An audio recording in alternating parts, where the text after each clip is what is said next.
Guys 30 days 30 snacks ರೆಸಿಪಿಯಲ್ಲಿ ಇವತ್ತು day 10 egg roll ಮಾಡ್ತಾ ಇದ್ದೀನಿ. ಬನ್ನಿ ಹೇಗೆ ಮಾಡೋದು ಅಂತ ನೋಡ್ಕೊಂಡು ಬರೋಣ. ನಾನು ಮಾಡ್ತಾ ಇರೋ 5 minutes ರೆಸಿಪಿ ಇಲ್ಲ 10 minutes ರೆಸಿಪೀಸ್ ನಿಮಗೆ ಇಷ್ಟ ಆದರೆ ಪ್ಲೀಸ್ ನನ್ನ ಚಾನಲ್ನ ಸಬ್ಸ್ಕ್ರೈಬ್ ಮಾಡಿಕೊಂಡು ಸಪೋರ್ಟ್ ಮಾಡಿ. ಒಂದು ಚಪಾತಿ ಮಾಡ್ಕೋತಾ ಇದ್ದೀನಿ ನಾನು. ಒಂದು ಎಗ್ ರೋಲಿಗೆ ಒಂದು ಚಪಾತಿ ಮಾಡ್ಕೋತಾ ಇದ್ದೀನಿ.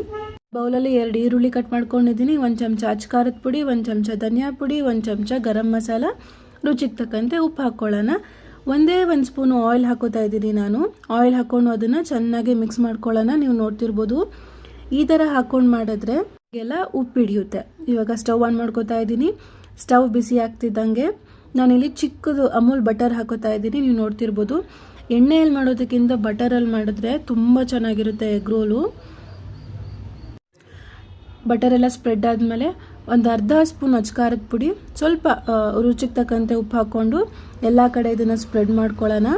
ನಾವು ಆಗಲೇ ಚಪಾತಿ ಮಾಡ್ಕೊಂಡಿದ್ವಲ್ಲ ಆ ಚಪಾತಿನ ತವ ಮೇಲೆ ಹಾಕ್ಕೊಳ್ಳೋಣ. ನಿಜವಾಗ್ಲೂ 5 ನಿಮಿಷದಲ್ಲಿ ಇದು ರೆಡಿ ಆಗುತ್ತೆ. ನೋಡಿ, ಎರಡೂ ಕಡೆನೂ ನಾವು ಬಟರ್ನ ಸ್ಪ್ರೆಡ್ ಆಗೋ ಥರ ಮಾಡ್ಕೊಳ್ಳೋಣ. ಈಗ ಚಪಾತಿ ಆಗಿದೆ ಆಲ್ಮೋಸ್ಟು.